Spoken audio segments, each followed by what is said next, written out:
I'm Danny Dyer. Playing hard men and acting tough has been my bread and butter. But now I've got a new role. I'm going to be tracking down some of the most feared men in the country on both sides of the law.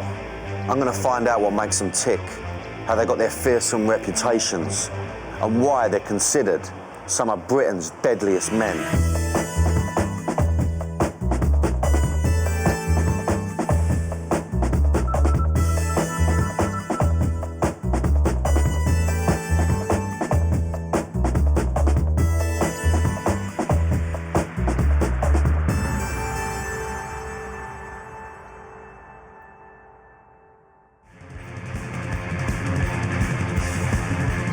Welcome to the East End, London town, home to pearly kings and queens and the beautiful art of boxing.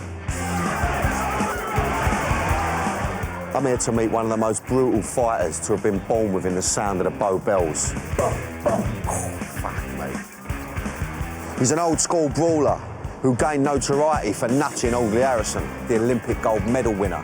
I don't care who you are, whether I hit you going over. And he managed to fight off 3 geezers with an axe in his head. In his spare time, he was a renowned East End enforcer, sent to persuade people to pay up.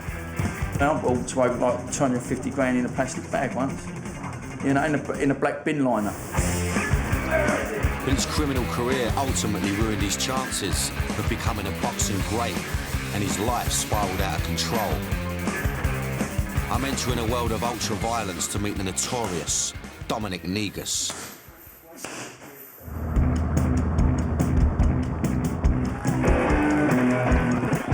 Dominic Neas is a man with a colourful past.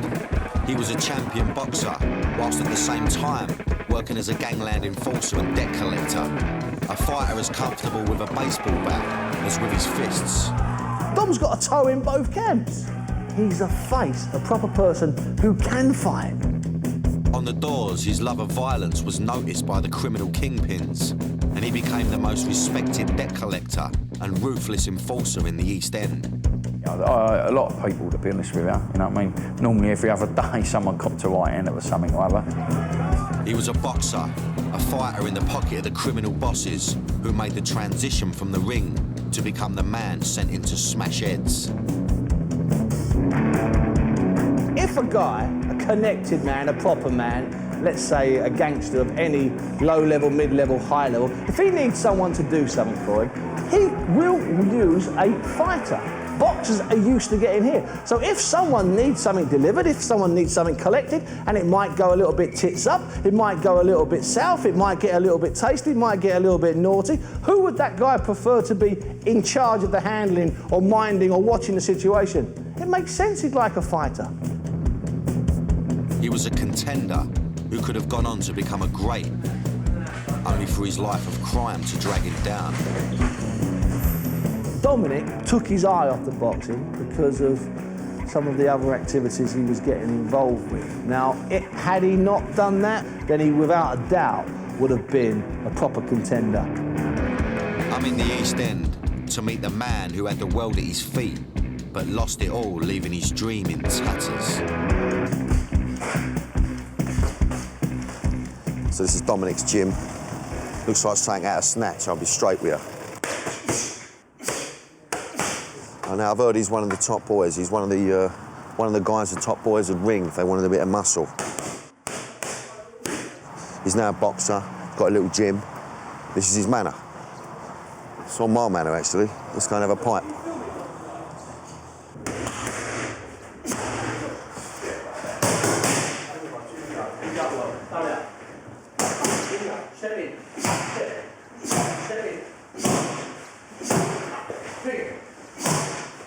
So naughty dig.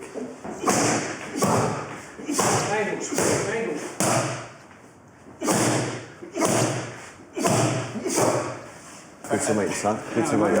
How are you? All right? Fuck time. Fuck, mate, that's a powerful dig you got there. What you got planned a bit today then, son? Well, don't we have a little bit of a tour around. There's an old pub we used to hang about. I mean, obviously, I don't go out no more, you know what I mean? It's not so much for my health, but for other people's health, I don't. Yeah. To me, I used to turn up on the old, I used to have a booze. Yeah. But yeah, the sort of pub we used to hang about, we'll go down there, perhaps a few of the boys will be down now. Okay. Dom seemed like a level-headed guy, but it was unnerving to know that he could turn into an extremely violent man. As I was to learn later, a deadly man existed behind the smile. He could have been a contender, but it wasn't the power of his punch that let him down. He took steroids, which led him to be banned from the professional boxing game, and he became an underworld enforcer that nearly cost him his life. So, Dominic Neas. Knew nothing about him before, I've got to say. Bit muggy, really, on my behalf, considering he's from my manor. What a punch this man's got. I mean, powerful. I mean, it was the gym was shaking, honestly. I mean, this man's a sportsman, you know. I mean, you can tell he's a true boxer, and it comes from the heart, you know. I'm just interested to hear his story, you know, and I'm sure this guy's got a lot to say.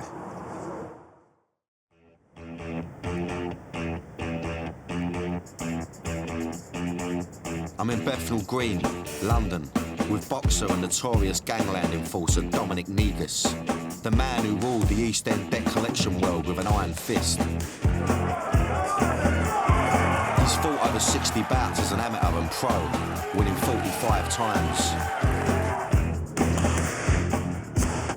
Born and bred in the heart of the East End, he's a Bethnal boy who grew up in an area known for its skilled pugilists.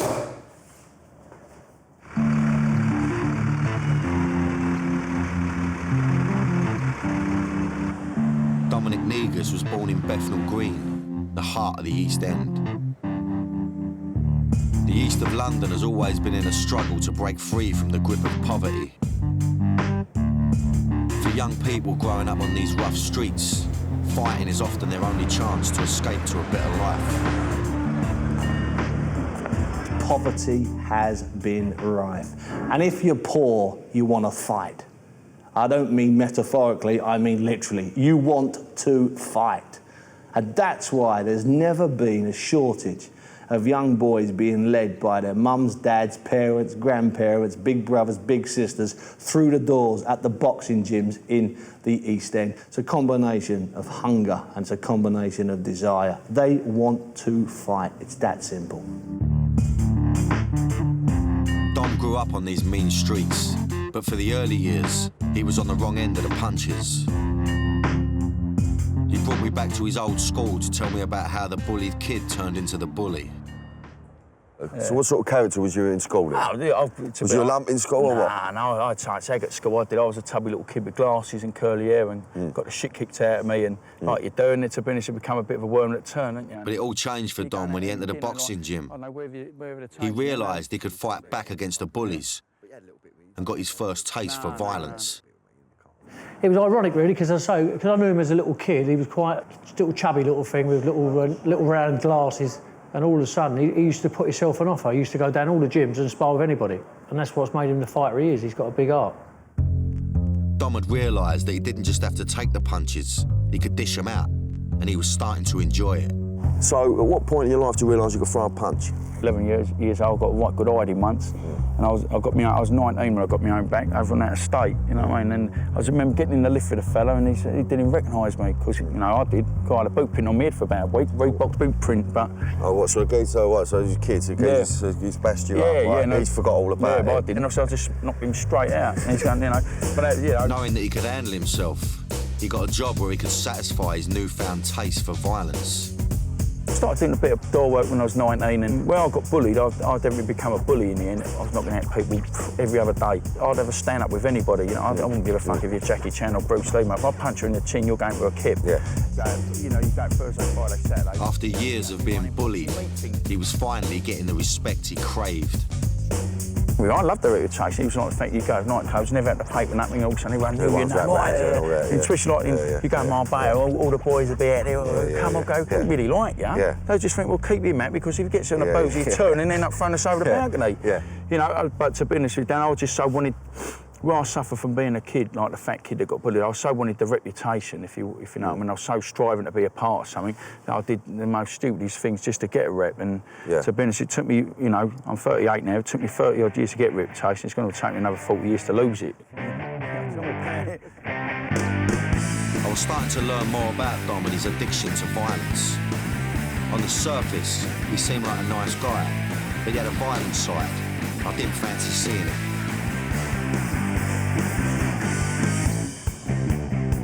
He began to make a name for himself as a young boxer with a hot head. His quick temper became a feature of his doorman career. When the red mist came down, anything could happen. Sometimes I wanted to come to work because you'd have the ump and you wanted to take it out on people. Dusters, hammers, that your backs, get that across your head. Dom enjoyed the boxing, but at heart, he was a street fighter, and on the doors he could vent his rage. One night when two people took advantage, he dealt with them in his own special way. We've had a bit of a scrap, not a scrap, but a bit of a bundle. And as we've gone over on the floor, because I've got the geezer like that, and I wouldn't let him go, and of course the other geezer started kicking at me, so all I did was bit the geezer's cheek. You know what I mean? I just, you know, and of course he got up, he's run off screaming. I had this bit of thing in my mouth, you know what I mean? We're very nice.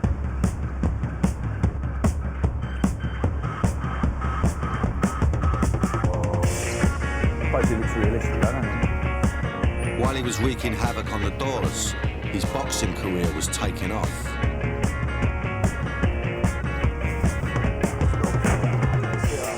He got offered a professional contract and a chance to fight at the spiritual home of British boxing, the legendary York Hall. The beautiful York Hall, look at this. What a gaff this is, mate. York Hall, in my opinion, is the most famous boxing venue in Great Britain. So that makes it the most famous boxing venue in Europe. And I think the only place that can compete with it for name is Madison Square Garden in New York. York Hall in Bethnal Green has always been the iconic location for British boxing. Fighters including Chris Eubank, Nigel Benn, Lennox Lewis and Frank Bruno all boxed here. This is where Dom had his first pro fight, going on to box here 6 times, winning 4 by way of knockout. It was here he made his name as an East End boxing great, eventually becoming a title contender. What would you say York Hall means to boxing? Well, it's like it seemed like the mecca of boxing, wasn't it? I mean, all the top boys are boxed here. When you come out and walk through, and of course your music goes off, and the place goes absolutely potty. I normally get there, I've got a big smile on my face, because once that bell rings, and it's just down to business. I mean, I just love fighting, you know. I mean, to be honest with you, you know, I'm good at it.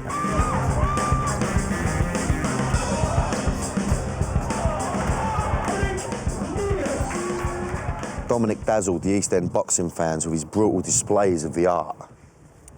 He won his first 7 professional fights, but soon caught the eye of shadier fight fans for whom violence was more than a sport.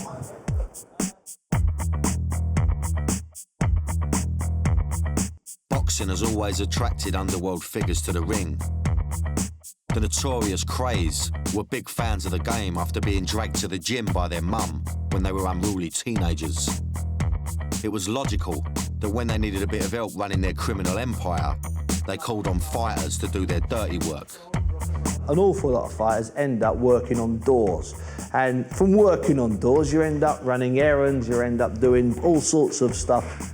With boxing, you're always going to have the skullduggery around it. It was always like there's the shady characters in dark glasses, and it's like the gangster world, ain't it? People that come to you, oh, do you know so-and-so, so-and-so, and then introduce it. And you have all these different connections. You know what I mean? But as you said, it always seemed to stem round the East End.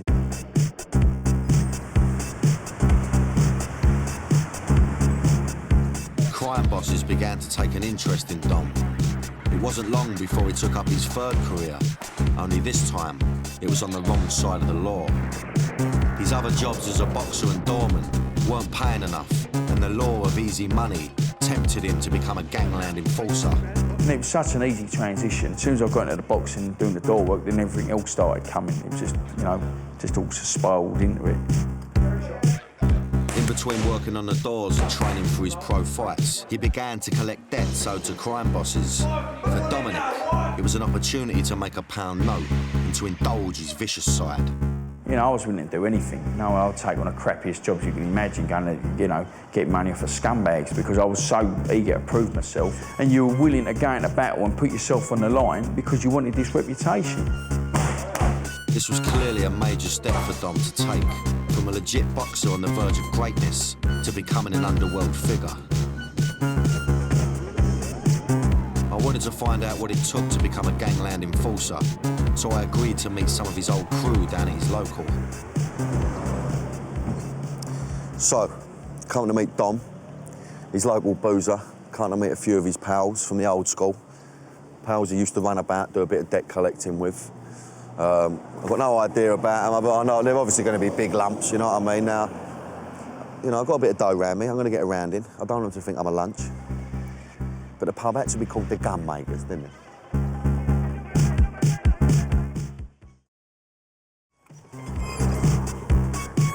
Hello, sweetheart, how are you, mate? Fine, thank you. Can I get a nice little, I might have a little pint of Stella, as it happens. You know Dominic Neas? Yeah, and yeah. So this is his local boozer, is it? Yeah, drinks in here frequently. Yeah? He don't start no trouble in here, does he? Never starts any trouble in here, but obviously I know him from old. Yeah. So, oh, okay, I've known know him what for he's years. about. Been there, seen it, Yeah? seen him in action. What do I owe you for that, sweetheart? This way you walk. Can I get you a drink? No, I'm fine, thank Because you. if it does go off, I was wondering maybe you could That'll back be me up. £3. If you know, maybe you back me up and stick the boot in if it kicks off.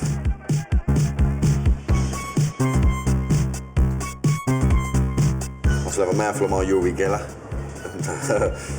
Sit and wait.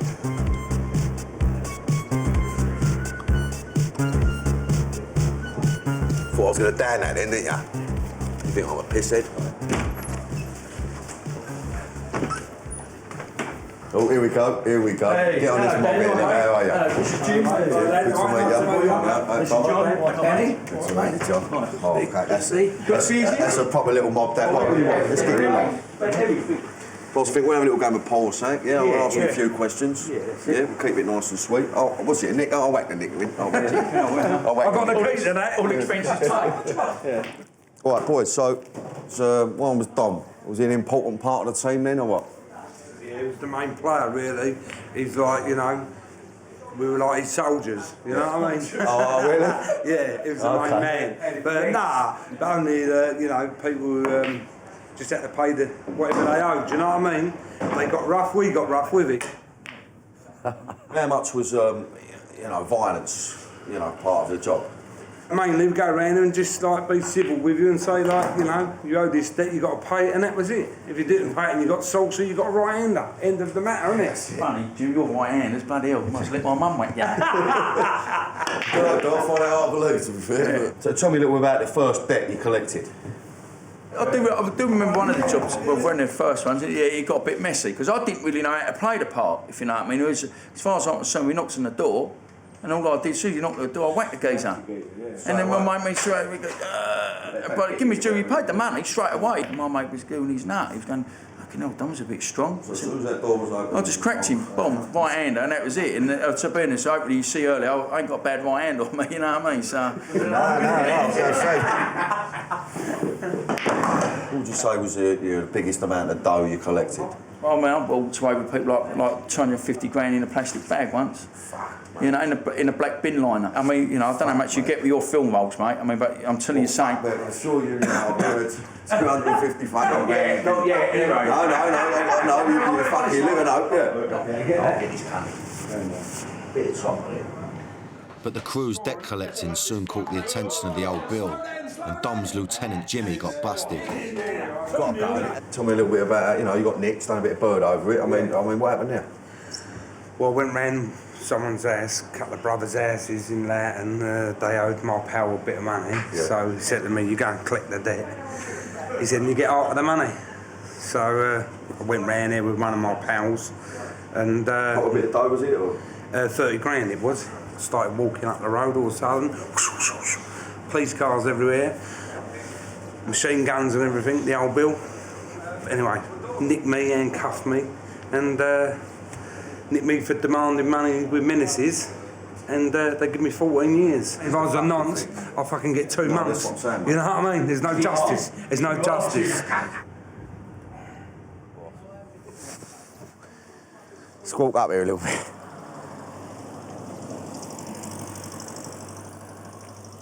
So, I mean, what, you know, listen, I've got to say, lovely fellas, first off, lovely fellas, but I'll tell you something now. if I owed someone money and them three come knocking on my door, I mean, I'd pay up. I'd do whatever they wanted, mate. Powerful little mob, that. Very powerful mob. I'm in London with East End enforcer Dominic Neas. He told me how he went from being a bullied kid to a pro fighter. I'd ever stand up with anybody, you know, I wouldn't give a fuck if you're Jackie Chan or Bruce Lee, mate. If I punch you in the chin, you're going to a kip. And he'd introduced me to his debt collecting mob. If I owed someone money and them three come knocking on my door, I mean, I'd pay up. I'd do whatever they wanted. Dom and the crew kindly offered to show me what it was like to be on the wrong end of a debt collection. Being game, I offered myself up to play the role of the man who owed the cash.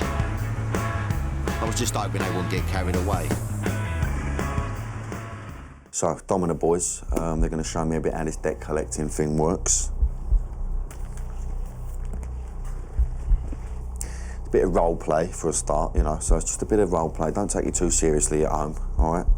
Now, I owe them 20 grand, we're saying. They're going to knock on my door, they're going to go through the motions.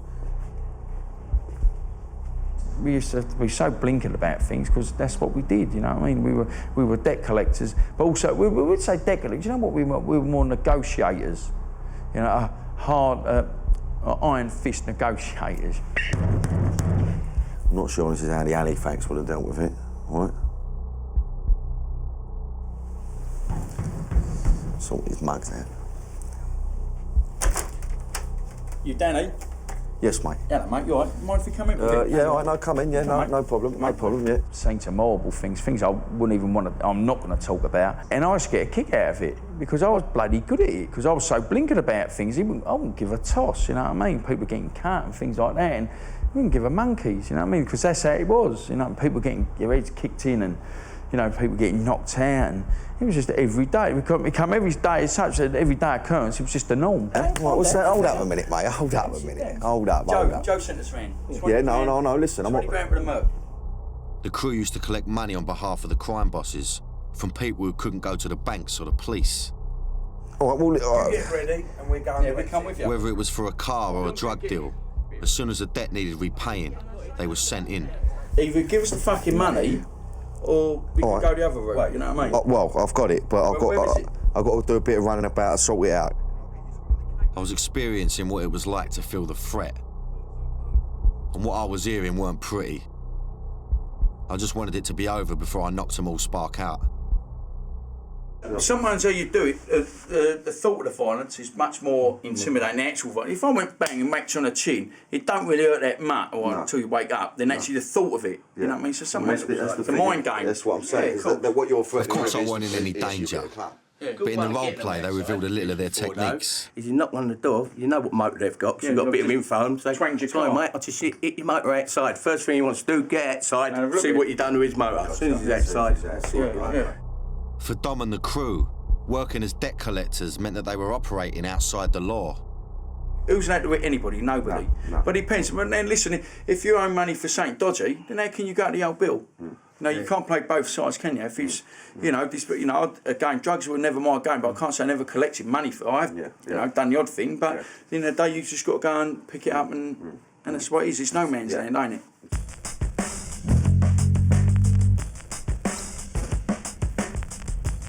The men they collected debts from couldn't call the police. They had to suffer the consequences like beatings and stabbings. Dom knew that he was creating a lot of enemies who one day might come back to haunt him. This was no man's land.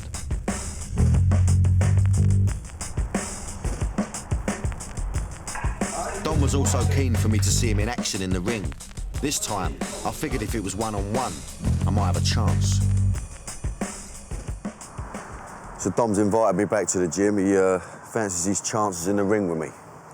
I don't want to mug him off. What he don't know is that I'm Danny the Dark Destroyer Dyer. Right?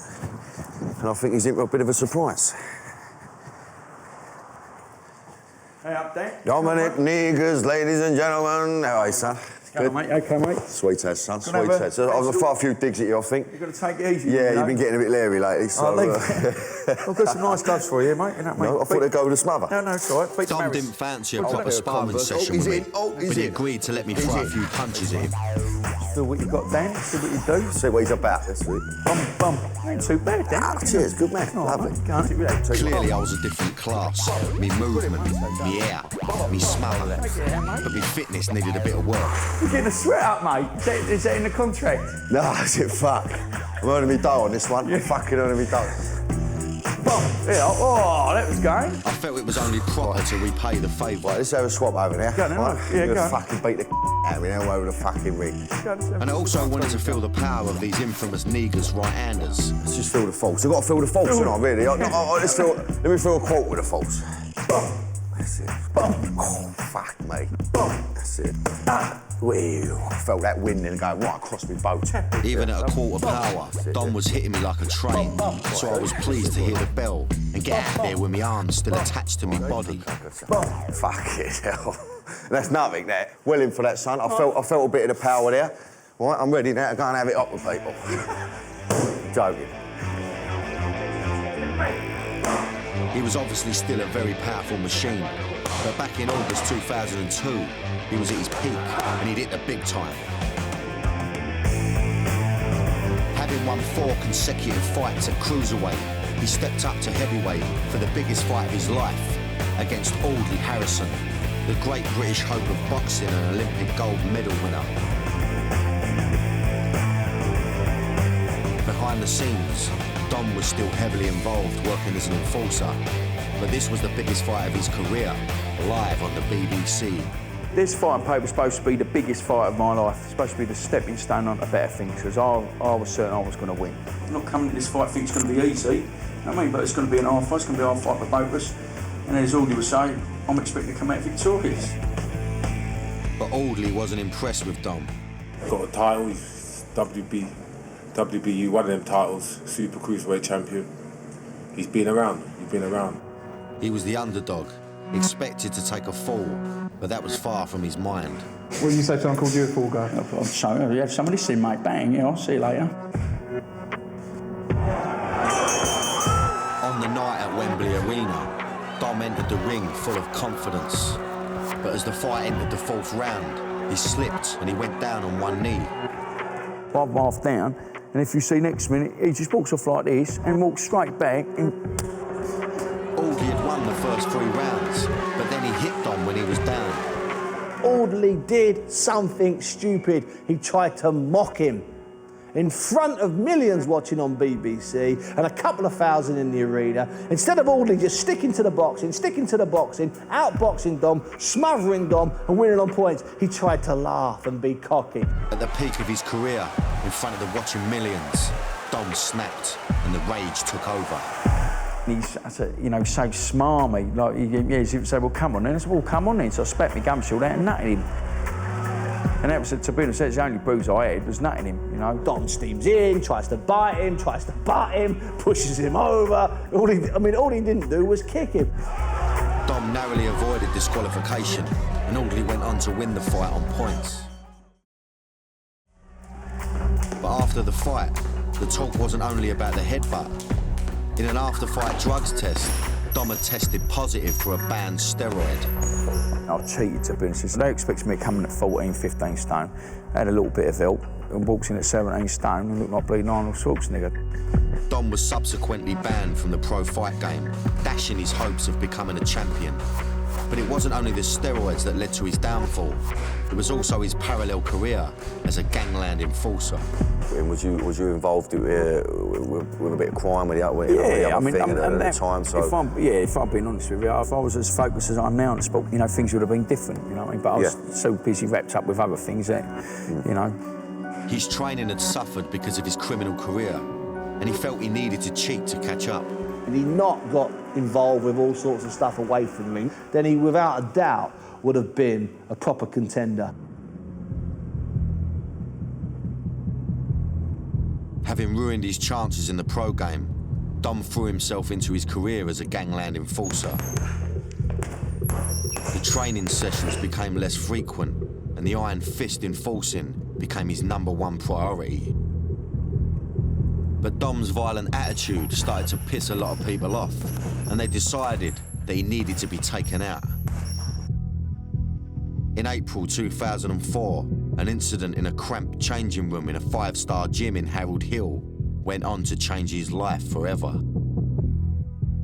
Dom's returning for the first time since he was nearly killed to talk me through exactly what happened. Oh, small in here, isn't it? Well, yeah, it was a bit cramped that night, I've got to be honest with you. After a heavy session on the pads, Dom returned to the changing room. What he didn't know was that 3 men armed with a baseball bat, a gun and an axe had entered the gym looking for him. Door kicked open, shouting, screaming, Dominic, ah! I fucking turned around like that, and I'm just basically standing where you are. There's a big lump there, and the geezer about my stamp, and a little fella. And the little fella's also pulled out his, pulled a gun out, it's gone like that, and the first time I went like that, I thought, what are you going to do with that? But with his back turned, the geezer with the axe planted it in the middle of his head. But next minute I'm on the floor, and I thought, fuck me, he's like the old slipped on the soap trick, you know, I mean, on my arse, I thought, fuck. And then I didn't realise what had gone on, and I thought it was fucking raining, but it weren't raining, it was blood pissing out my head. And as I looked up, the geezer's got like an axe thing. It says, obviously, done me in the canister with the axe. Dom was down with blood pouring out of his head and an axe man hovering over him. But all he could think about was his reputation. I think, fucking hell, it's supposed to be a bit naughty on your arse. As I went to get up, as I gone like, he's trying to do me again, and so it got stuck in my hand. I thought, shit, I'm in trouble here. With the axe raining down on him, Dom began to fight back. As he tried to do me again, I got hold of the axe, and the blade's there like that. I got hold of the big lump, and I'm not basically wrestling him against the wall, and like smashing his head against the wall. And the geezer started whacking me with a bat. I've taken the bat off of him. The funny thing was I couldn't hold the bat at first, and I didn't realise till afterwards all my hands were all fucked up. Having taken care of the axe man and wrestled the bat away from the other attacker, Dom had turned the tide. And then next minute they've all looked at me and we were fucking state. Next minute they've all basically bolted. Having fought off 3 armed attackers, Dom was left with a fractured skull and over 60 stitches in his head, arm and hand. Dom wouldn't tell me who he thought the attackers were for fear of reprisals. So, Dom, I mean, you think, right, you've been naughty in the past, you've upset a lot of people, right? Yeah. But you can't obviously pinpoint it to a certain thing, but... Well, listen, Dan, if I'm being honest with you, mate, I mean, you led that life, and if I'm being deadly honest, I deserved it, mate. I mean, the 3 fellas, I know you keep going, them 3 fellas I owe such a big debt to, because they just made me realise, A, what a fucking arsehole I've become, but B, that weren't a life for me. So this was basically, it was this attack that made you start thinking about things and why you changed your life? Near that day, I thought, nah, time to get out now. You know, I mean, I've just been very lucky. You know, it could have been a lot worse for me. After the attack, he saw how his horrific injuries affected his wife, Nick. The biggest life-changing thing for me, right, you know, that was a massive part, but seeing how scared Nick was. And do you know what? I take me off to the I own that girl so much more than she'll ever realise, and it does makes me want to cry now, because she never fucking moved, Dan, I promise you, mate. But to see how fine she was, and then so I thought, this has got to stop. Yes. And then from that day, I thought, bang, that was it. Well, I've got to say, fascinating story. You know, when you're standing there with 3 geezers, one with a gun, a baseball bat, an axe, and they're coming towards you, I think 99% of men would melt, you know what I mean? It's like this very small percentage of men that are going to stand up and they're going to deal with it, and they're going to deal with that situation after having an axe put in your nut. Big moment in his life, turning point for him. It's nice to see that side to him where, you know, he was getting a bit choked up, and I know he's quite an emotional person, you know. And it's good to see that side to him, you know.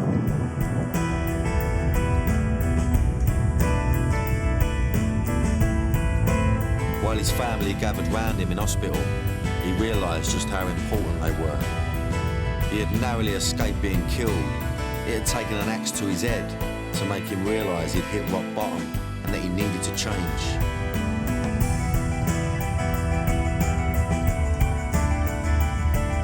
He immediately brought an end to his life of crime, something that had cost him his pro boxing career and a shot at the big time, and nearly his life.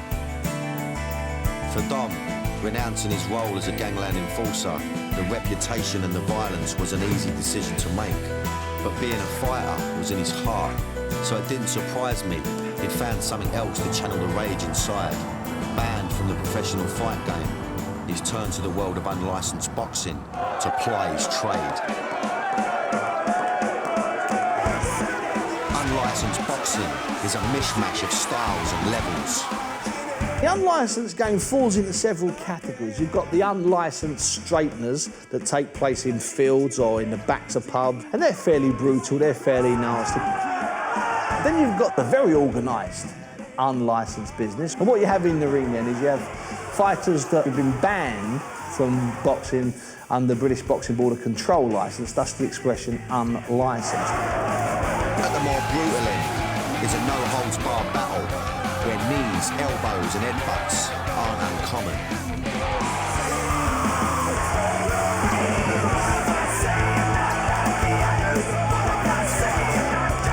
It's not unknown for the boxers to take on the challenge of someone ringside if their opponent don't show up. I love going to unlicensed fights. It's fantastic. It's like stepping onto the set of a really bad British gangster movie, and then a bit of action takes place in the ring. What more do you want from a night? I know I'd rather see this on my box than another boring 12-rounder down the points. I was interested to find out the standard Dom still boxes at and how different it is to the pro game. So I agreed to meet him and go to an unlicensed boxing night. Dominic Neas was a notorious gangland enforcer and boxer who had the world at his feet. He indulged in a life of crime alongside a successful boxing career that saw him come up against Audley Harrison at Wembley Arena. But ultimately, this dual life led to his downfall. He was banned from the pro game and nearly killed in a vicious axe attack. Now, he plies his trade with the IBA, who are the best of the country's many unlicensed boxing associations. They draw true boxers to their events, rather than the brawlers seen elsewhere. Dom wasn't fighting tonight. He was on a scouting mission, as his next opponent was on the bill. Right, so I'm at the Circus Tavern, coming to watch a bit of unlicensed boxing. Coming to meet Dominic. We're going to watch a bit of Dan Downer, which is his next opponent. I've been to a few of these dudes before. It's a mad gaff, this Circus Tavern. I'll tell you, it's a mad clientele, you know, full of canning towners, all jumping about like lunatics. Should be a good night, though. Dominic Neas. Come here. Hello, mate. Yeah, got his son. Let's get in here lively. It was good to see the big man again. I could hear the crowd from outside, so I was keen to get in and taste the action. Lead the way then, Dom. I got a clue where I'm going.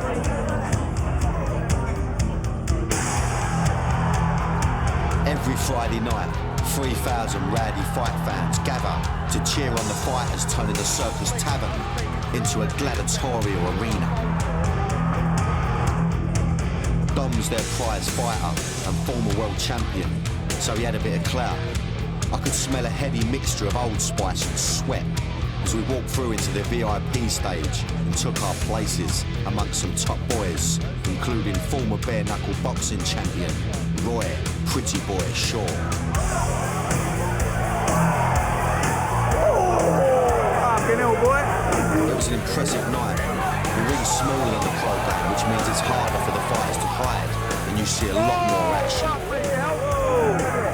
What's it, Gal? He fucking knocked him out a minute. Oh, look, he's fucking... Oh!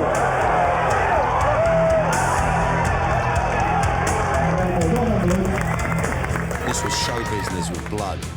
The atmosphere was electric, and even the kids were enjoying it. Dom's next fight was for the IBA World Championship against Danny Downer, who was on the bill tonight.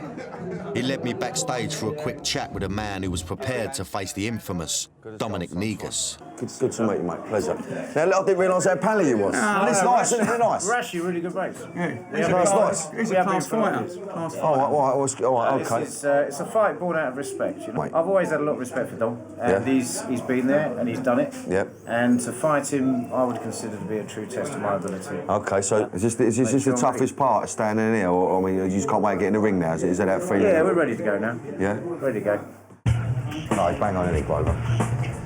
Yeah, the man, if you like. Dan was a nice bloke, and it was good to see him getting on. But I couldn't help but think this was a long way away from Audley Harrison at Wembley Arena.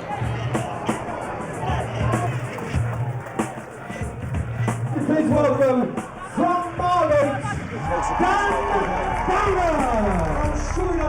As Dan was announced and walked to the ring, Dom's attention was distracted. Things like that, you know what I mean? So I'm just earning, straight money. Yeah, fucking that's what I do. Tell me about it. I can't afford to get banged up now. For a man who was once so embedded in the criminal underworld, escaping that life was always going to be difficult. And I just hoped that the law of the easy money wouldn't lead him down that path again. Basically, you know what I mean? So, fucking easy earning a dodgy pan out there, ain't it? You know what I mean? So, your winner, Dan Downer.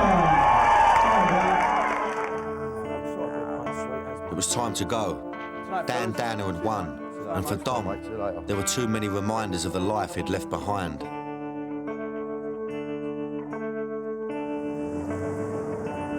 Having led the life Dom had lived, it wasn't surprising that he would be constantly reminded of his vicious past.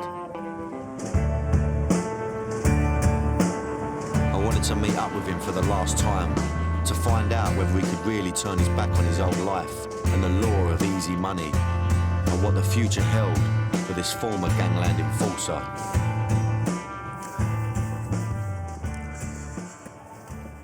Right, so Dom, I mean, how hard is it not to slip back into your old ways? I mean, did you struggle with that a lot, or? yeah, of course. I mean, listen, it's like money-wise, it's very hard. I mean, because obviously people are so quick to dangle carrots in front of you. There's always a few quid to be earned, you know, getting money back off of people. I mean, but the way my life is at the moment, I wouldn't want to change it for anything. You know what I mean? I've got my family now, and where before you just go and whack someone, I think, oh, if that happens, I'm gonna get in trouble. You know, I won't be able to see my little girl, and that's my biggest drive for me at the moment.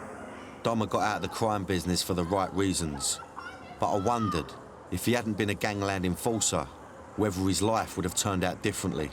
So, I mean, how far do you think you could have gone in boxing if you'd have stayed away from the other bit of work and you'd have just, you know, lived and breathed it every single day, as you know what the discipline is? I mean, how far do you feel you could have gone? And I mean it. I mean, I really think I could have gone all the way in the pro ranks. I mean, I've only got myself to blame for that, but it's no good me looking back, because I've got a future to think of now. So what does the future hold for you then, Dom? You know, it's day at a time, really. You know, all I want to be able to do is like be able to earn a straight bit of money, like I'm doing, have a mortgage and have an house, and let the kids be proud of me. I believe that he could have got on to become a great in the boxing world if he hadn't have got involved so heavily as a Gangland enforcer. I was pleased he'd seen the light and was now living straight for his family. Hopefully, in the future, he won't slip back into a criminal career that very nearly cost him his life. I'm Danny Dyer. Playing hard men and acting tough has been my bread and butter. But now I've got a new role. I'm going to be tracking down some of the most feared men in the country on both sides of the law. I'm going to find out what makes them tick, how they got their fearsome reputations, and why they're considered some of Britain's deadliest men.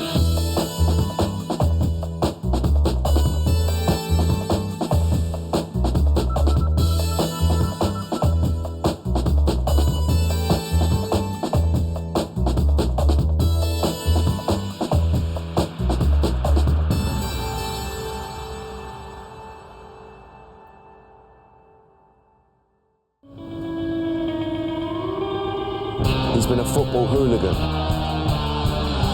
a boxer, with over 100 knockouts to his name, and had his own security company which ran the door of over 200 clubs in Edinburgh. At just 17, he was Britain's youngest criminal mastermind, a teenage godfather who ran the streets of the Scottish capital. He the original baby-faced assassin. I was always a frontliner. I'm a born leader. I'm meeting Bradley Welsh, a man who before he was barely out of his teens was feared in the ring, on the terraces, and on the streets. And whose young life of crime and violence ultimately led him to jail.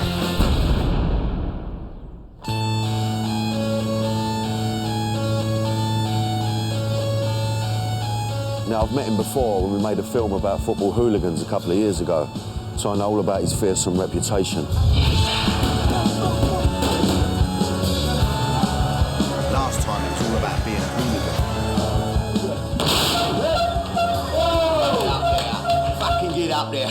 I was 14 and I'd been arrested up in Dundee, arrested at Ibrox. I'd been like 7 arrests. I was only 14 for violence at football. But that was just a small part of his complex character. Of all the blokes I met doing the football factories, he was the one that stuck in my mind. He's 38 years old and runs a gym in a tough part of the city. Jab. He's one of Edinburgh's faces, thanks to his notorious past.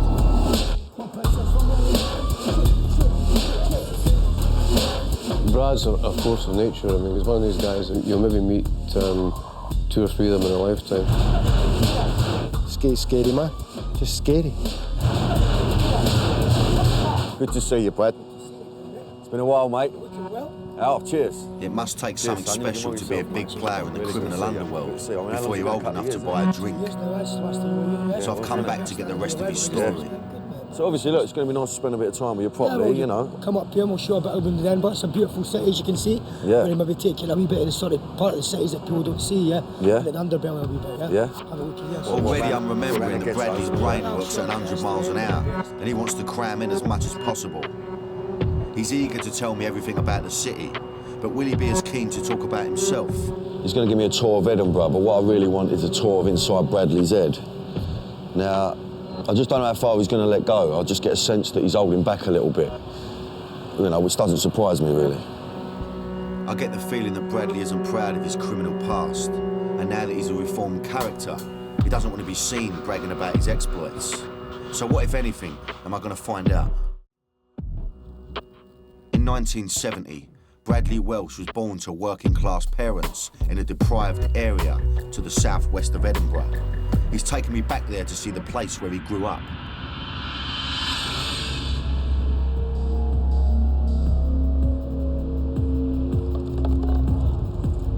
So this is Morden, yeah? This is where I was, I was born, yeah? This is still, you know, quite a bad area for drugs and stuff like that. They're very cheap accommodation.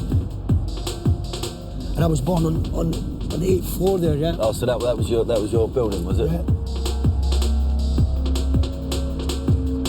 After Bradley's father was thrown out by his mum, she brought up Bradley and his elder brother. It was her fighting spirit that would inspire him all his life. My family were everything to me. And again, yeah, you're close to your family, aren't you? I'm really close to my mum and my brother and stuff, yeah, my nephews.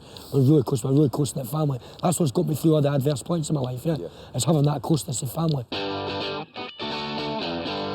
She took him to boxing when he was 7. Boxing ran in her blood. Her grandfather was a prize fighter.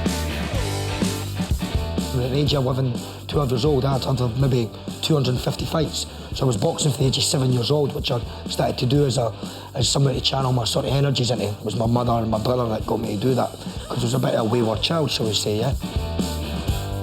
It was his first boxing match, and I can remember it like it was yesterday. It was only 2 rounds, we were only 8.5 or 9 years old, and the referee stopped Bradley. He was like slowing him down. He was going so fast that he was turning around full circle and he was going so fast. And that sums Bradley up. He excelled in the ring, small, wiry, and with explosive power. He had a never-say-die attitude. He won bout after bout and established himself as a genuine contender. But it was his passion for violence outside the ring that would define Bradley Welsh. I was winning Scottish titles and stuff. But the same day I was winning Scottish titles, I was running away from the competition, jumping on buses from Edinburgh up to the football and then fighting on the streets.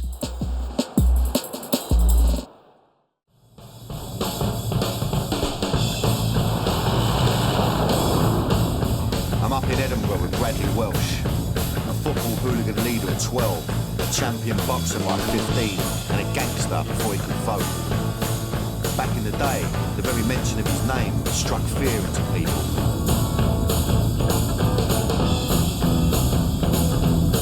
From what he told me so far, I realised that first and foremost, he's a product of his hometown. All the hard men come from here. All the hard kids come from here. All the ladies that are good workers, good grafters, good earners, and they can all fight. They can all fight with their hands, yeah? There's something in the genetics up here, yeah? Because if you can't fight, you didn't survive up here. Simple as that. Just like Bradley, there's a violent side to Edinburgh that the guidebooks definitely don't tell you about. The underbelly's always been with Edinburgh, this Jekyll and Hyde side to the city. And you know, you see it's very evident, like the old town and the new town, and even within these areas, you know, rich and poor live together. What that means is that the other parts of the city where people actually live are almost kind of deemed not to exist. But whether rich or poor, one thing in Edinburgh did bring everyone together. Well, half of Edinburgh anyway. Easter Road is home to one of the city's two football clubs, Hibernian FC. Bradley wasn't a football fan, boxing was his passion, but when he was taken to see Hibs play, he was shocked by what he saw happening to his city. Now, every time that you came to Easter Road, yeah, Rangers and Celtic predominantly, because they were the big force in Scotland, would go to every city in Scotland and they would piss all over the streets. And they would take over me. As a young boy coming down here at 2 years old, I was fearless. I was a boxer, I'd had about 200 fights, mate. And then coming here, I used to see Hibs supporters hide their scarves. And I can remember going on the train with somebody and saying, well, you better hide your scarf. And to me, that was like, what? You know, because this is my city, this is the castle that I live with. This is, you know, this is where we're from. I was never brought up to hide anything. It was 1982, and football hooliganism in Scotland was rife. Bradley's elder brother was part of Hibernian's main hooligan firm, the Capital City Service. What the Hibs casuals became notorious for was how tightly knit they were and how closely bonded. And I suppose for any criminal organisation, because that's what they basically were. I mean, they were breaking the law all the time, like the mafia, you know, how tightly bonded they are. And that was what's quite unique about Hibs. Determined to play his part in defending his city from the invaded Bulls, Bradley and his friends formed their own infamous group, the Blackley's Baby Crew. I'm a born leader. That's what I've always done. I've never listened to other people. I've always took things, maybe partly because of my confidence. So I started to form my own wee mob, and how I done that was I collated them together, got membership cards, and started to organise them along a battalion line, yeah? And there was literally a couple hundred boys at that time. But by no means was I like just the main guy. That was the beauty about this Hibs thing. There was 50, 60 main guys. That's what our strength was. We made Easter Road a fortress. Now, away firms coming to Hibs would have to run the gauntlet of one of Scotland's best young boxers and his hooligan crew. This would be our main focal point, you know, for people to congregate. This is the entrance coming into the Hibs away end, yeah? And in the 80s, back when the old Bill police didn't have a clue, yeah? We'd get away with murder here, as you can imagine. Many, many instances here, hundreds, too many to remember. When I woke up somewhere like this, it's like a nostalgic trip, yeah? Yeah, even though it has been 15 to 20 years, yeah? Yeah. Hello. I'm standing on the Bridge of Doom. What the Bridge of Doom was just because nobody ever made it over here, eh? Nobody. And all the years we went to football, nobody ever made it over here. Everybody tried, nobody ever made it over here. People made it over that way. Despite saying he's not proud of his hooligan past, I get the feeling that Bradley feels a certain nostalgia for his days running the firm and defending his manor and the Hibs fans. But when it was all kicking off back in the 80s, one person he most certainly didn't want to know about what was going on was his mum. Incredibly, he managed to keep his hooligan life a secret from her and his stepdad. Like any teenager, he got into trouble with them, but they had no idea what he was really up to. Any, you know, hint of trouble or even, you know, school reports, whatever, or just acting up, he was kept in. he was stopped for going to his training, you know, and the usual things that parents would. Kept him in the pub would till do. 5 o'clock on a I Saturday. kept him when we were both working. So he couldn't go to the football. But when England came to Scotland for an international match, Bradley snuck out and went to the game without his mum knowing. And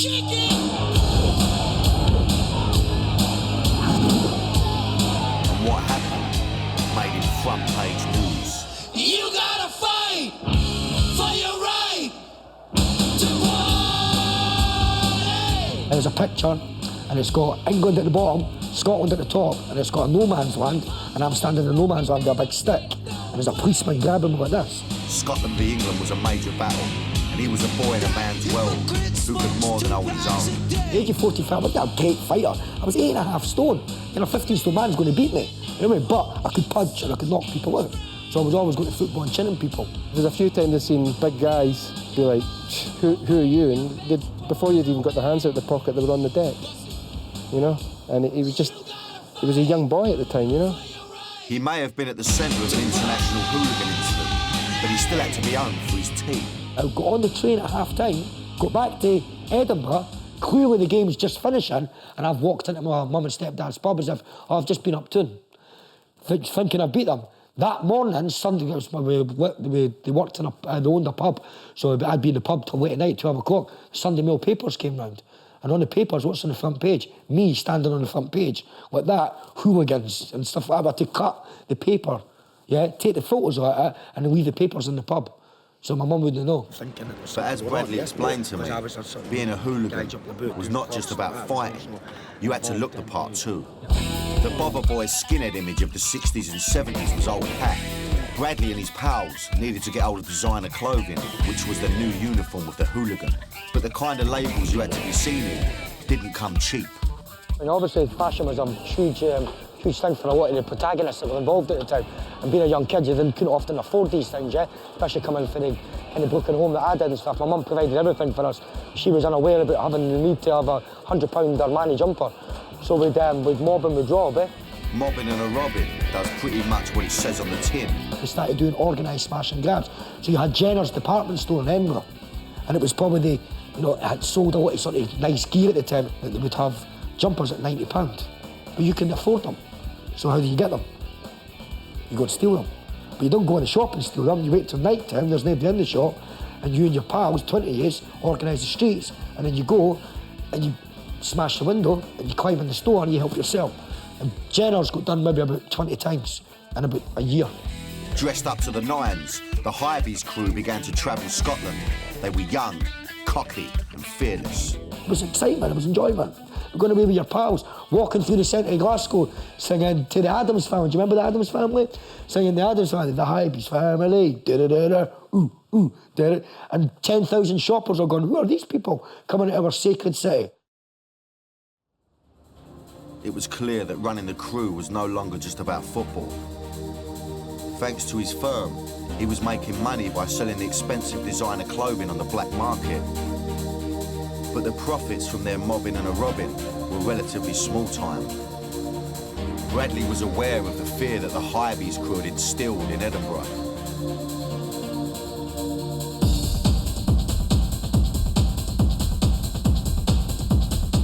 Basically, I always remember the club scene as just getting absolutely fucking on pills and sort of dancing our heads off.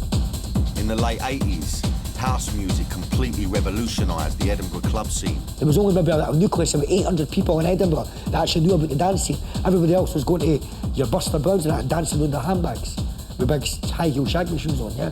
The old cliche about if you remember the 90s, you weren't there kind of thing. You know? So I think it was a wee bit like that, like the late 80s, early 90s was a bit like that in Edinburgh as elsewhere.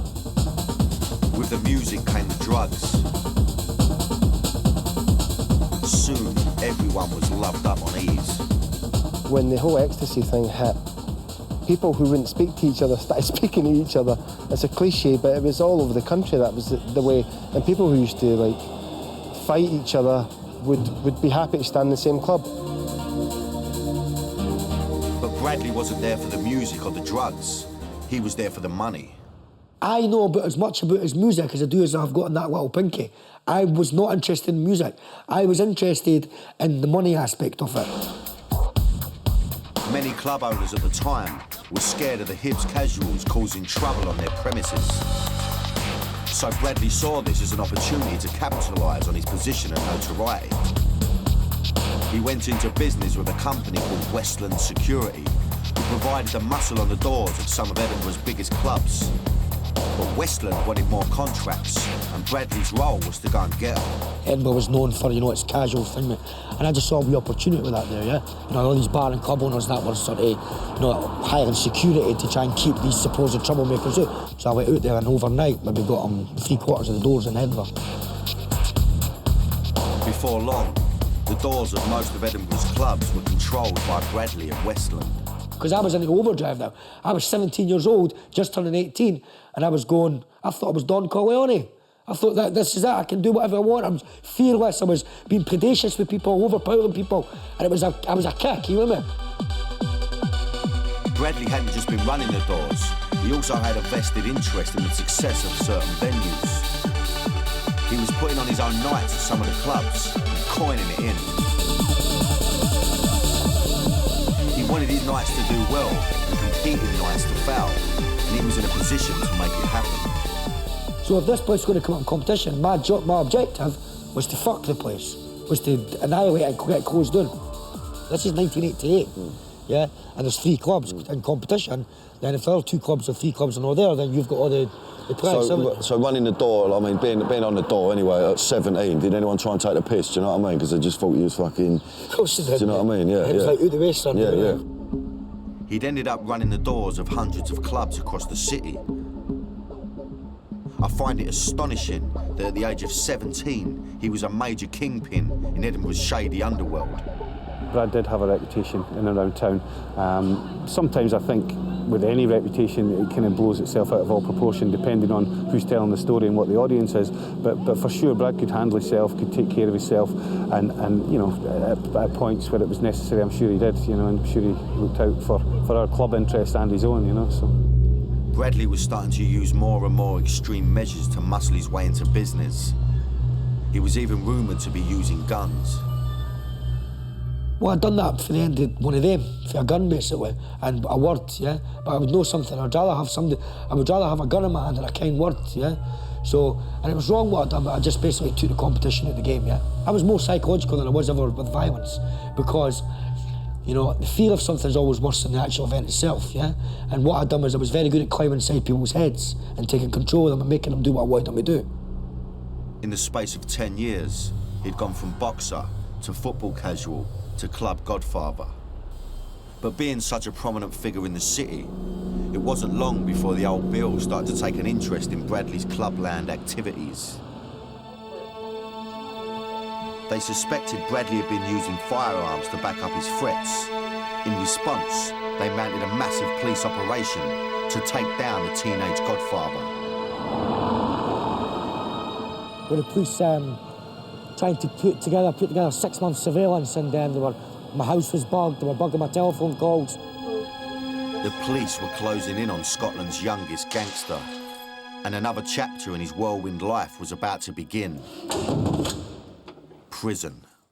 The police, in their infinite wisdom, and correctly so, decided to take me up and drop me right into prison. Sorry, jump, pal, jump. I've come north of the border to Scotland's capital to meet Bradley Welsh. He's revealed to me how he had risen to a position of godfather-like prominence by crushing rival clubs and security firms through threats and intimidation. By 17, his CV also included being the leader of a 200-strong football firm, orchestrating with massive shop robberies, both home and abroad, and hundreds of boxing bouts, the majority of which he won.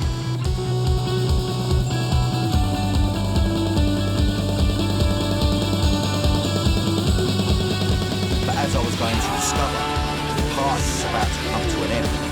The police had been tracking Bradley for 6 months and had even bugged his telephone.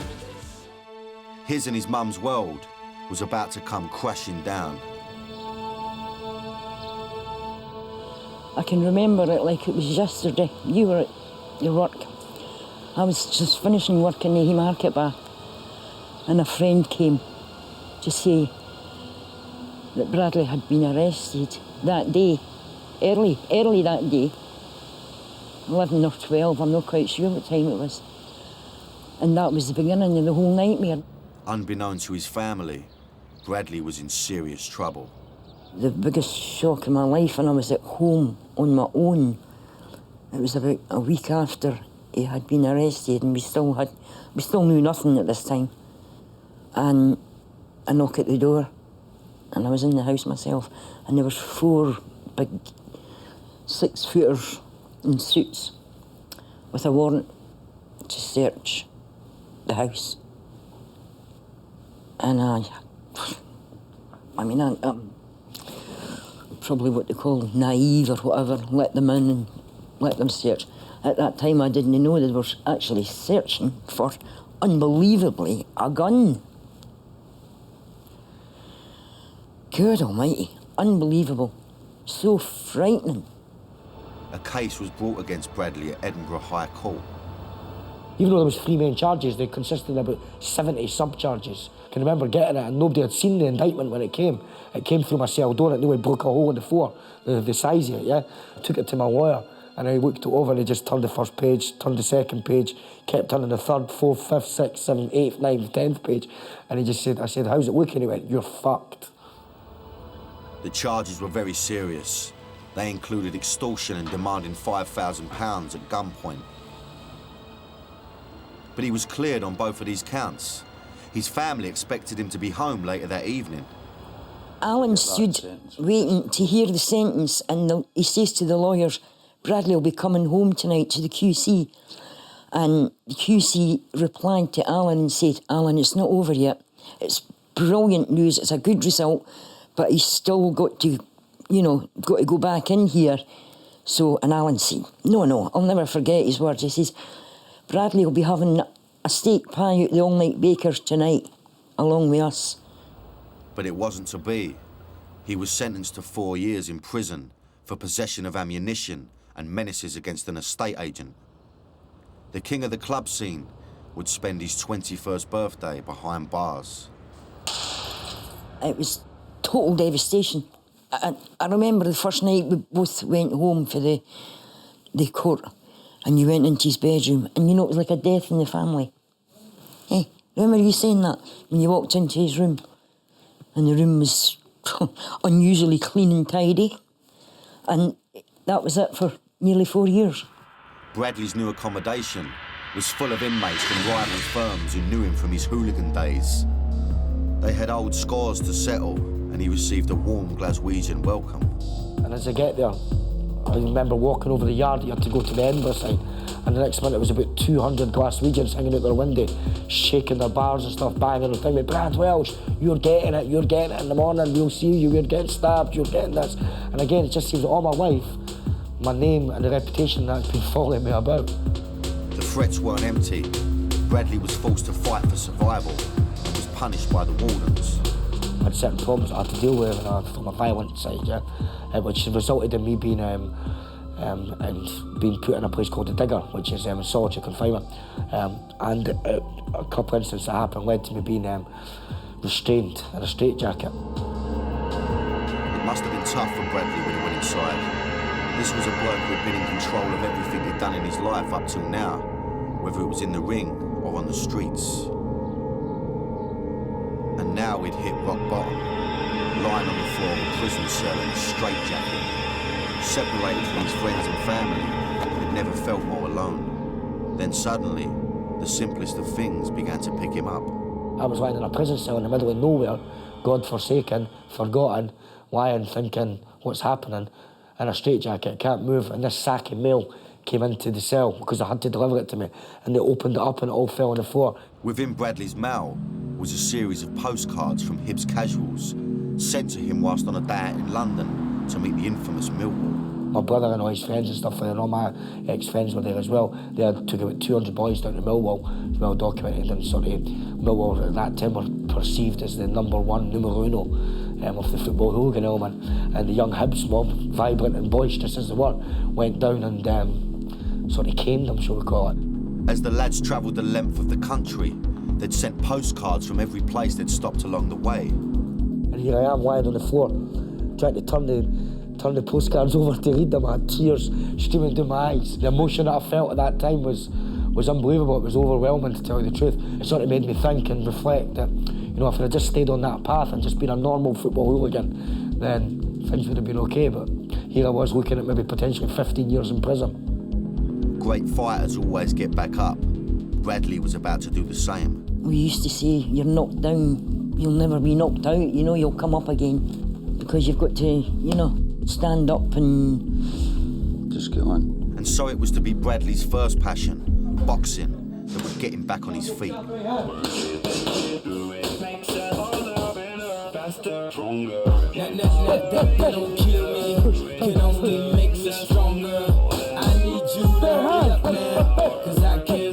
the time that he was involved in the club scene, Bradley had kept up his boxing, and he was not just any old contender.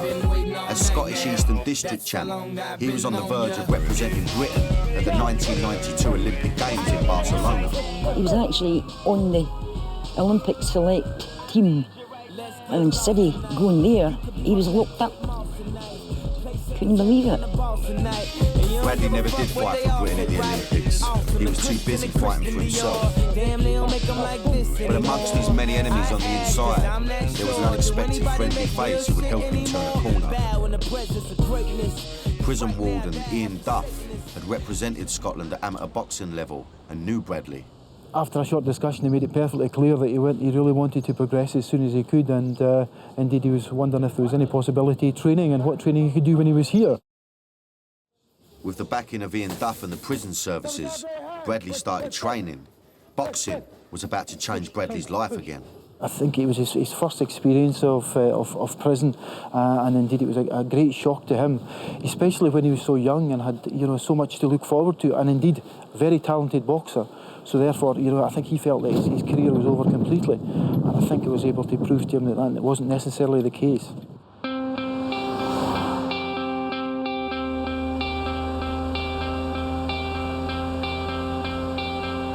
Today, Bradley's coming back to the prison where his rehabilitation began. I've travelled this road many times, in prison vans and in normal cars, and I'm looking forward to it. I mean, there's no fear or trepidation for me, but I'm looking forward to seeing the people doing it. For the first time in 15 years, he's going to meet the man who helped him fight back.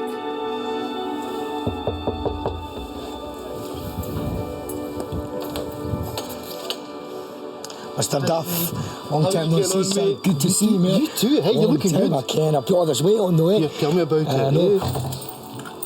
Cheers, mate. Okay, man. Remember this, Brad? Yeah, that was cell over there. Yeah, wasn't it? I think it was cell number 6. I think that was cell 6. It was, I believe. It was cell 6. Aye. Is somebody in it? There's nobody in it at the moment, I don't think. But when I'm quick look. Remember that? Brings back memories, mate. Brings back memories. Well, actually, I remember. See, when you first came in as I said to you earlier, I remember.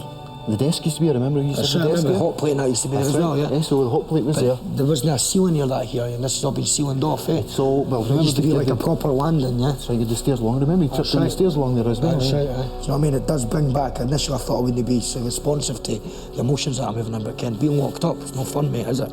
For anybody, it's no fun being locked up 23 hours a day, or even behind the door, no liberties, no family, no contact, no good for anybody. Just looks the same, Mr. Duff, do you know that? You've got the multi-gym there. Same multi-gym it is. We used to do a wee bit of bag work and stuff over there, remember? I remember we used to put a few bags in that up here and stuff. There's the hook stall there. There's a hook stall there, aye. Now that takes me back.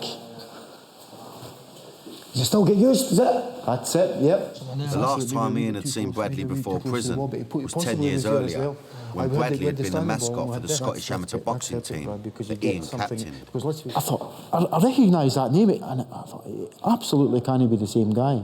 So I came along to the cell, opened the door, looked at him and went, oh, for goodness sake, Brad, what are you doing here? Exactly. And if you remember, you were actually shadowboxing at the time, and you looked at me, and it was just sort of that Oh, God, no, you know. That's true, I remember that. I was shadowboxing that. I think I had a wee bit of problems and stuff like that, but it was a guiding light for me to be able to train again and to have somebody to focus on and know the nonsense that was going on, because let's face it, endemically within a hall back in that time, you know, it was like a fucking monkey house, wasn't it? But being in prison, you've been denied your family contact, denied your... I loved my mum and my nephews, my brother and my friends and stuff, and to be taken away from them, it's not a good experience. I mean, I understand that some people out there, prison is viewed as an occupational hazard, and it doesn't have to be like that. You know, there's other things that you can do, especially in this day and age. Bradley started to see the light at the end of the tunnel. There's only one rule when you're in a place like this, to get back out. That's it.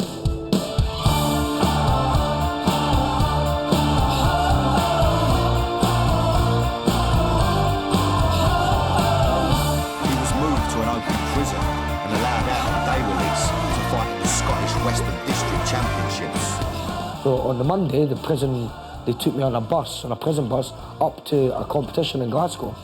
And I boxed in the Western District. I knocked the guy out in the first round. Bradley was back. But then I get a phone call to the prison on the Sunday saying, could I box for Scotland against Italy? Despite still being kept at Her Majesty's pleasure, he was about to represent his country. So again, I'm put in a prison van, taken up to Glasgow. I beat the guy as well, I beat the Italian champion on the Tuesday. 3 days later, he was back for the Western District final. And the Friday again, same routine again, back up in the prison van, went out on the Friday, and I won the Western District Championships, which I believe I'm the only person that won the East and Western District Championship. But in 1 week, I boxed for Scotland, beat the Italian champion, knocked the guy out on the Monday, beat the Italian champion on the Tuesday, and then won the Western Districts on the Friday. When Bradley was released from prison, he went from strength to strength. Some 12 weeks later, after being released, I fought in the semi-finals of the British and beat the last year's British champion. Then, some 2 weeks later, I was away to Italy to box against Italy, then away to Turkey to the championships, and away to Canada. So things were sort of a wee whirlwind. Bradley was at the top of the amateur game and decided that now was the time to put his troubled past behind him, leave Edinburgh and become a pro. He travelled to Miami to meet legendary boxing trainer Angelo Dundee, the man behind some of the world's greatest boxers, including Muhammad Ali. There was a Cuban guy at the same time as me in it, and he was in the ring shadow boxing. And the Cuban guy had literally just swam from Cuba to come to Miami. And there was a delegate from Miami there with him, you know, the Cuban delegate there, and they brought him to the gym because he was an ex-Cuban boxer. And Angelo Dundee's sitting, and I'm wrapping my hands one day with my pal Kenny, and Angelo Dundee's sitting at the ringside watching the guy shadow boxing and doing a bit bag. And Angelo Dundee runs over and goes, "Yeah, this kid's got it. We can make a lot of money from him." And to me, that's what I've said about boxing. The people that run this game and perpetrate it, it's for money. Not the amateurs. Amateurs is great, but the professional game, it's about money. This guy's just fucking swam from Miami, and he's sitting going, "We can make a lot of money for this kid." So anyway, I found the great Angelo Dundee. He didn't match up to be the man that I thought he would be anyway. Dundee's attitude illustrated to Bradley that pro boxing was run by shady characters who were only in it for the money, an attitude that reminded him of the gangster past he was trying to escape. Disillusioned by Dundee's approach, he headed north to New York City, where he made a big impression on two locals. So we were doing road work, and at night time we used to go over to Central Park. We lived right in Harlem, and we were in there doing road work. So Kenny's down there with the stopwatch stuff. I'm just lumbering up to doing a series of sprints, and because we trained in Gleason's gym in New York. And next one I hear, "Give me your fucking money, man! Give me your money!" And I was like, "What's that?" Next one, it's two guys appeared from the bush with a big blade, big knife and stuff, and all one's at the side. Going, "Give me your fucking money, man! I'm going to cut you! I'm going to cut you!" And I'm like lumbering up and stuff and going, "Guys, come on! You're picking on the wrong guy here." And I'm like, "Give me your fucking money, man!" I'm obviously a drug addict. I was like, "Mate," I says, "Here, I've got money here." Bash, bash. Sparkled two of them. Kenny's came running down chasing the other one. Eventually called the guy back. Went, "Mate, come and get your 2 minutes." Of course, I'm getting up like drunk men falling about. I mean, it's no big feet knocking at two junkies, is it? But it was quite funny. Next stop was LA, where he turned pro. He had 10 fights with 9 wins, 7 knockouts and 1 defeat. It was the end of Bradley's pro career. He was disgusted by the greed and exploitation within the sport. I was pissed off with the game, you know. The thing about professional boxing is You know, it's down to you as an individual, and all power to anybody that makes it, because it's really them, the managers and promoters, they do very little to subsidise you financially, or, you know, travel-wise, emotionally as well. So it's a lot of strain on a young fighter. It's not a game to be on, you better stick to football, yeah?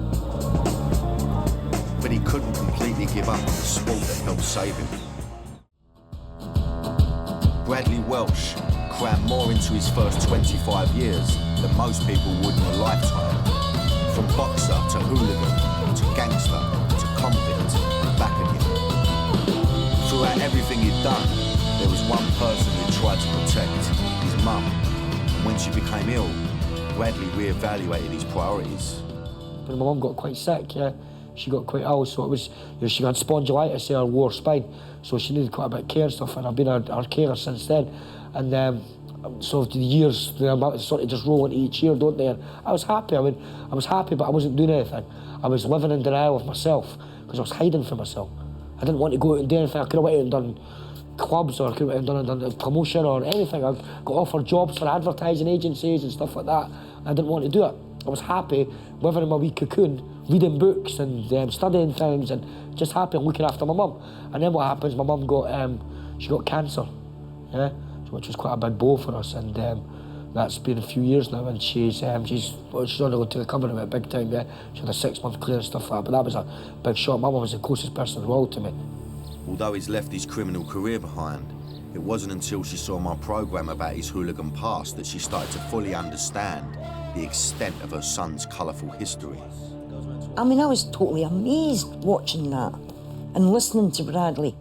You know, where the hell were we when all this was? We were working. But believe me, they had it well, and he's, you know, and he knows that. Now it's Bradley's devotion to his family that has helped him leave his past behind. So suffice it to say, yes, I'm a little mummy's boy, yeah, and I always will be, yeah, always will be. I'm a family guy, that's what I'm about. It's for family. What else? All the money in the world, all the big cars, all the houses, all for what? You can't buy what's inside here, or what you have with your people. Bradley's transformation doesn't end with caring for his mum. Today, he's a respected figure in the community. Disillusioned with the world of professional boxing, he opened a gym in a tough part of Edinburgh, offering facilities and his knowledge to local kids on a strictly amateur basis. How did this gym come about then? Well, just obviously having a boxing background myself, yeah, I had 30 years experience in boxing, and I just thought, you know, the boxing gym, university has always been somewhere that people sort of, you know, gather and congregate, and I've just in my lifetime experience after coming through all that criminal stuff, you know, if you train, yeah, you're in touch with yourself, yeah, it's physically, you know, your mind focuses, yeah, I just think it's a great way to touch people. I've been here for 2 and a bit years now, and we do like 300 people through the door every week, yeah. So it's demanding. I mean, that's 300 people. It's like being a social worker, yeah. People come in, they've got their own problems, but I just believe that when you train, you know, you get rid of that part. It's a great way. Physical activity is the best. Any sport, doesn't matter whether it's boxing, judo, karate, whatever. Any kind of physical activity is going to touch somebody. Now, physical activity is not one of our strong points, but Bradley and the crew insisted. It was time for me to put the gloves on and have a little go myself. Get that left foot forward, then I want you to look at that shot. No, so fist. Take your time, tell that left hand to come and hit that jab. Good. It's in the middle, it's just a deltoid, it's an easy jab. Good. Fucking fantastic. Watch this though, boom and pull back. Good. Go. Good. And again. Good. You fucking Danny boy's done this before, mate. Double. This was hardly what I spent my days off doing, and I was starting to wish I smoked a bit less. Look at the spots. Go. Go. Not bad, but you never looked at the spot. He's certainly a tough taskmaster. I can see that he still has a glint of a fighter in his eye, and now he channels that fighting spirit into helping others in his hometown. Look, right, lift up. Look, right, too low, you fight. It's fucking, look, West Ham Millwall, look, fucking what's happening? Up here, mate. Look, up, back, boom, look, bingo. Needless to say, Ricky Hatton won't be having any sleepless nights. I'm so unfit, mate, it's unbelievable. I need to get up here, mate, I tell you. You know what I mean? I'd probably struggle against Ricky Martin. But that's not sparring, that's pad work. Tell you what, he's got a lot of potential. If the acting game didn't work out, he can certainly come up here. Good boy. All right? Good boy. Good man. At a very young age, Bradley had power, money and notoriety. But ultimately, that wasn't important to him. Now, after paying the price for his criminal past with 3 years of his freedom, he's come to realise what is important. Never lets anything get him down, and I'm like that as well. You can only go so far down, and there's only one place to go, boy, and that's up. Back up again, eh? And it's not even a case of if at first you don't succeed. There was never any question in our minds. He would come home and he would carry on. And he did, and that is the proudest moment of our life. It's not how you start, it's how you finish.